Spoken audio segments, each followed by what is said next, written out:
Good evening, everyone. We've got a big hour ahead, including disturbing new details about Donald Trump's perverse worldview. I mean, what can you say about a man who reportedly told his chief of staff Hitler did a lot of good things?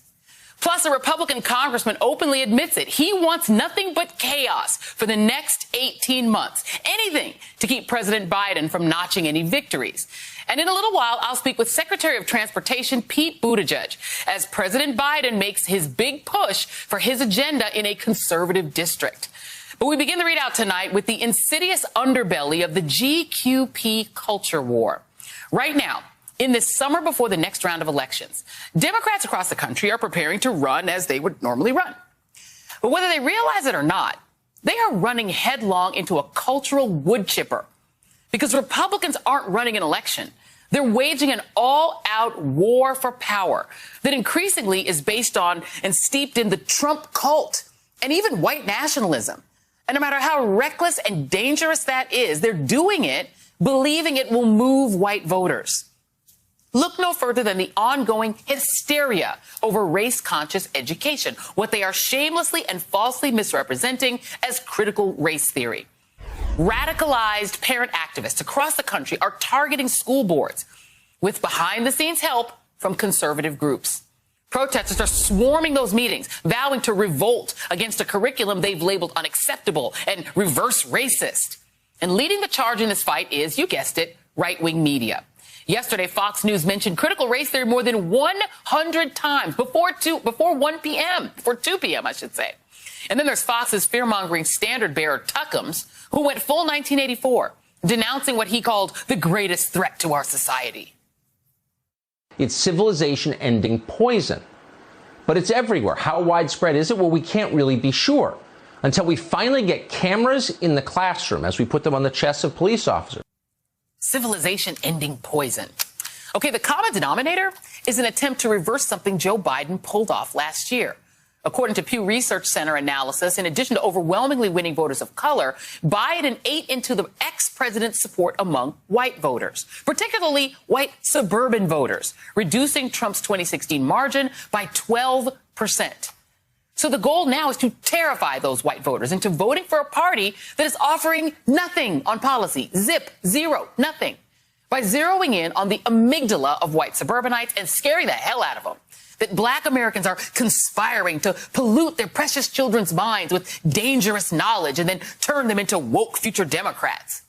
And in the wake of the disgraced, twice-impeached president's defeat, that hysteria over the perceived encroachment of race-conscious education is being exploited by another insidious force, followers of QAnon, who are now using the battle cry to similarly target school boards, with many who have espoused QAnon's theories now melding their own conspiracies with the lies about critical race theory. With me now is NBC News senior reporter Ben Collins. Ben, please explain this nexus now between this fake version of critical race theory that is freaking people out at school boards and QAnon. Yeah, sure. So the last year, people have presented basically a laundry list to try to get people on school boards off school boards. And, you know, at the very beginning of last year, it was about masks generally, mask mandates, getting people riled up about the fact they can't get their kids back to school, or once their kids are back in school, they're going to be wearing masks. And a lot of them were using junk science they found, you know, on Facebook or whatever. And, you know, that had legs for a long time. But then in, you know, the last 3 or 4 months, critical race theory is added to this. And a lot of the people who were there for mask stuff then got their, you know, they just added something to it. They added critical race theory stuff to it as well. They were like, hey, if we can get this person off a school board, get one of our own onto this school board, it doesn't really matter to me if we're adding another talk about race to this thing. We really just want the masks over with. And that happens, by the way, vice versa. Some people are there to talk about critical race theory, and then they end up really angry about masks. And what we've seen recently is QAnon followers as well going to these meetings, seeing this big public spectacle. Some of these things are on YouTube, so they can go up there and give these big speeches about the cabal or something. And they can say, hey, we need to rile people up. We need to get people ready to take over these school boards over the next year. They'll post that, by the way, on their Instagram later on. But that's the point. They are using Michael Flynn's rallying cry to, take over the school boards, run for school board, run for public office, he said. He said, we need to get involved in the education of our children. And right now, on the top of the biggest QAnon message board, that's what you'll see. You'll see that quote from Mike Flynn saying, run for school board.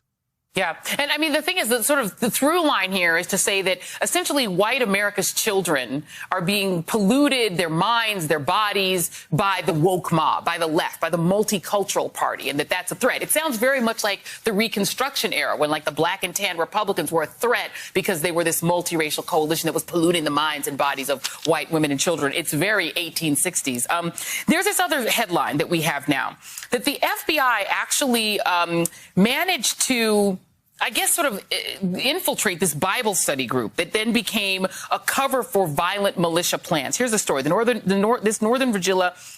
Virginia's Lee Duong is accused of building up a supply of explosive. He and others held Bible studies where they discussed firearms and other training. The FBI infiltrated his militia after he interacted with undercover police on January 6th. And at the time of his arrest, he'd several guns and materials to make 50 Molotov cocktails. Apparently he had an AK-47.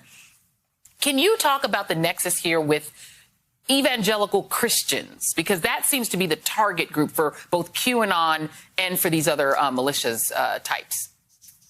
Yeah, specifically with QAnon, people find QAnon because they are, they're tied up in specific things like Bible groups, maybe, and they move over from there. And by the way, they borrow nomenclature. For example, the Great Awakening, which is the big QAnon thing. That's what a lot of QAnon people thought January 6th was, right? Where everyone would wake up to the fact that there was this cabal of elites and all this stuff. That's not just a QAnon phrase. That's from evangelical Christianity over the last 20, 30 years. They work symbiotically. That doesn't mean evangelical Christians are QAnon people at all. But it does mean that QAnon people use the cloak of evangelical Christianity as a way to try to, mask this as a benevolent movement. But it's effectively a terror movement.